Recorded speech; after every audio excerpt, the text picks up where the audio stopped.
The bracelet wouldn't fasten. My hands were shaking, and for a moment, I thought I'd tear the lace off my wedding dress.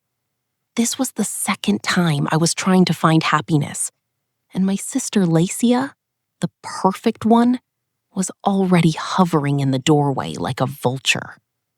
She didn't come to wish me well. She came to watch me fail. "You look okay," she said, her eyes scanning my dress with that practiced, venomous smile. "But I wouldn't have chosen this color. It makes you look washed out." She was the golden child, the successful surgeon's wife, the one Mom loved to brag about. But she had no idea what was coming. She thought she was here to ruin my wedding with her snide comments. She had no clue that by the end of the night, her own perfect life would be lying in pieces on the floor. If you love stories about family secrets, hidden betrayals, and sweet revenge, make sure to hit that like button and subscribe for more. Let's get into it. The air in the room felt heavy, suffocating. Every time I looked at myself in the mirror, I saw not a bride, but a target.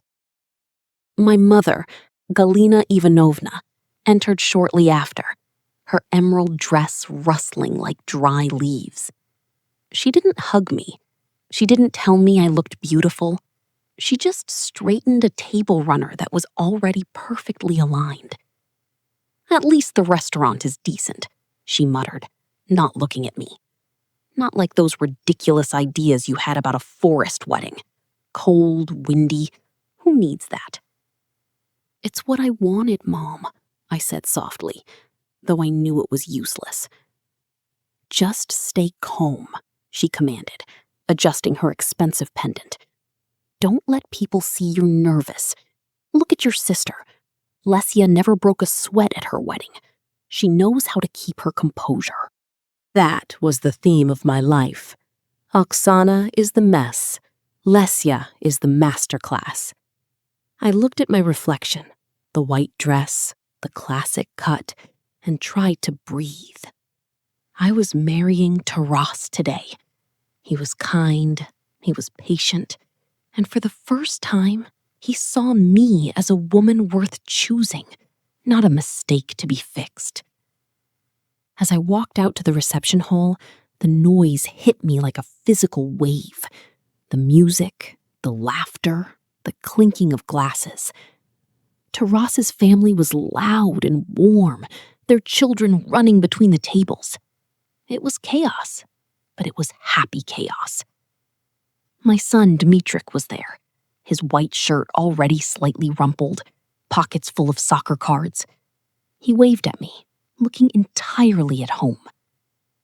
Seeing Taras's father patting Dmitrik on the shoulder, promising him a fishing trip on the Desna, made my chest tighten with relief.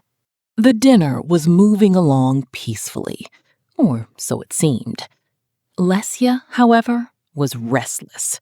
She floated through the room in her shimmering burgundy silk, a predator in elegant clothing.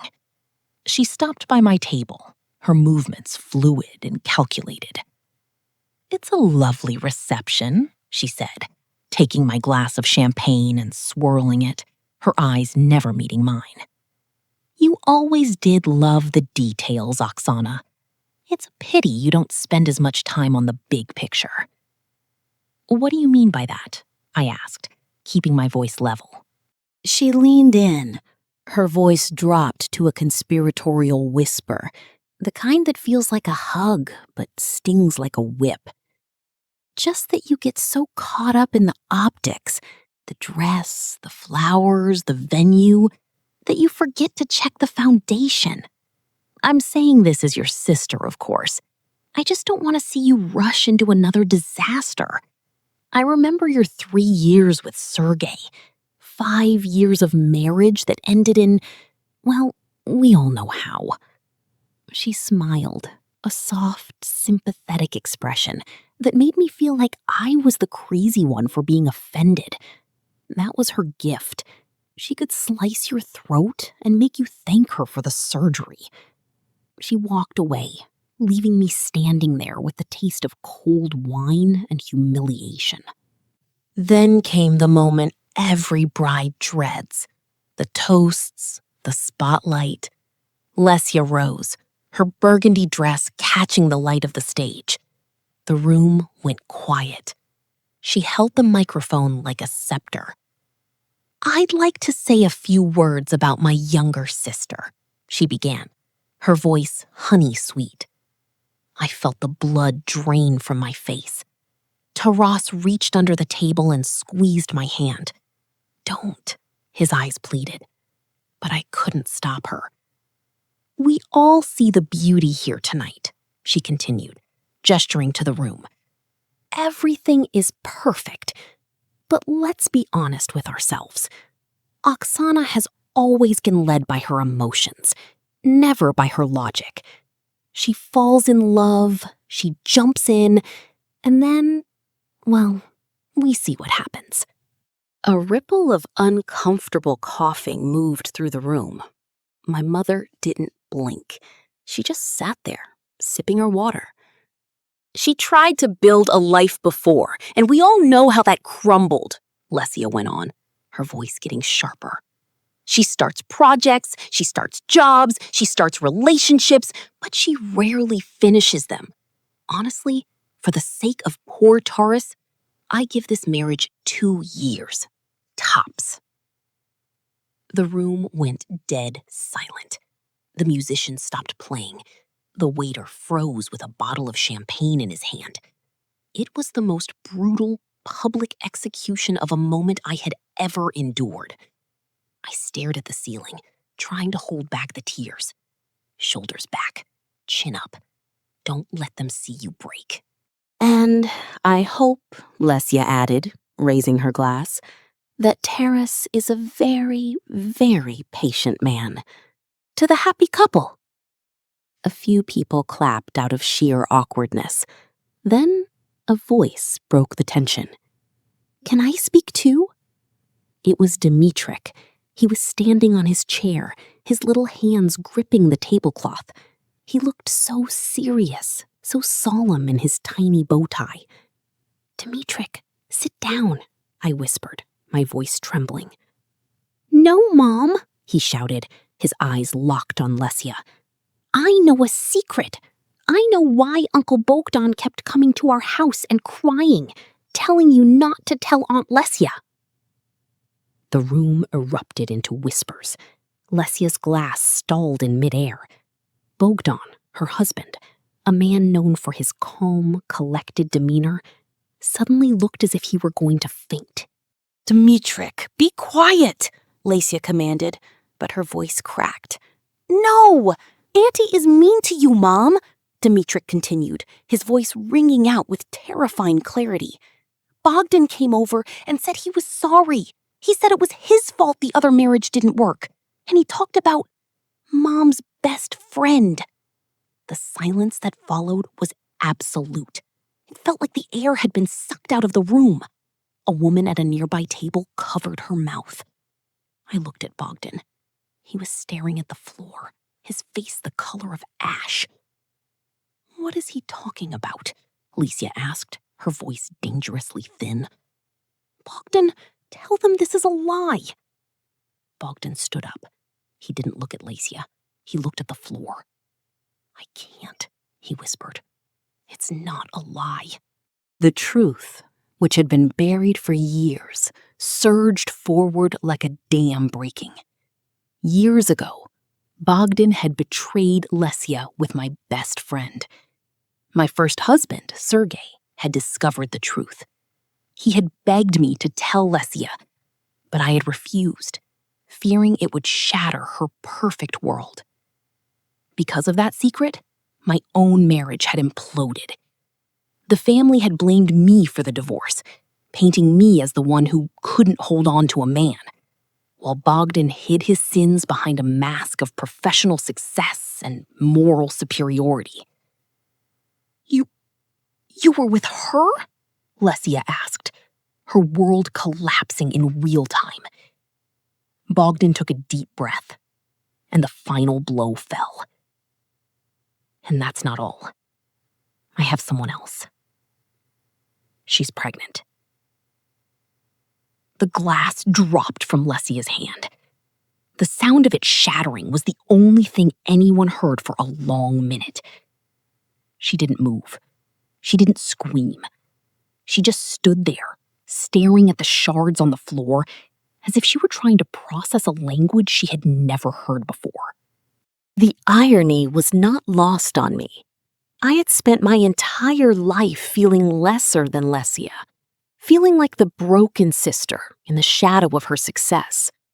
And now, she was standing amidst the wreckage of her own life, staring at a husband who had spent 20 years lying to her face. I thought I would feel vindicated. I thought I would feel powerful. But when I saw her standing there, truly shattered, stripped of all her pretenses, I only felt hollow. I stood up and walked over to her. I didn't say, "I told you so." I just stood by her side. "I know how it feels," I whispered, "to have the floor disappear beneath your feet when you thought you were standing on solid ground." "Not now," she managed to choke out. It wasn't the proud, icy Lesia anymore. It was just a hurt, broken woman. "Please, not now." I stepped back. I had my own life to lead. Taras walked over and put his hand on my waist. "Let's dance," he said, loud enough for the room to hear. "If we don't, I fear the boy might have more secrets to share." I forced a smile. We stepped onto the dance floor. The music started again, cautious at first, then growing in strength. One by one, others joined us. It wasn't the perfect wedding I had planned, but it was real. It was honest. In the corner of the room, I saw Dimitrik walk over to Lesia. He didn't mock her. He didn't gloat. He just held out his favorite soccer card. "Do you want to see?" he asked. "It's a rare one." Lesia looked at him, then at the card. Slowly, painfully, she took it. "You're a brave boy, Dimitrik," she whispered. "Mom says the truth always comes out," he said. I looked over Taras's shoulder and caught my mother's eye.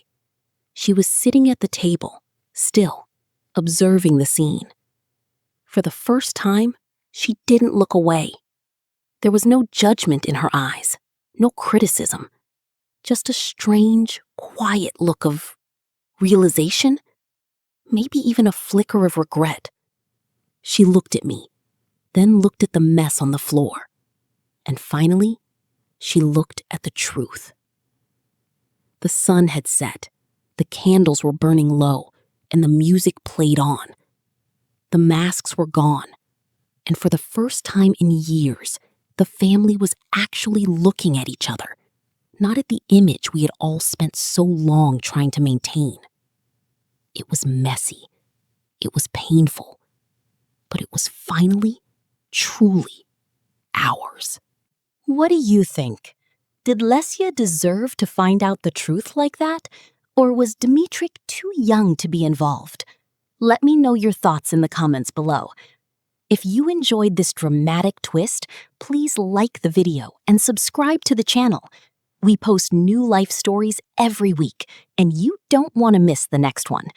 Turn on those notifications, and I'll see you in the next video.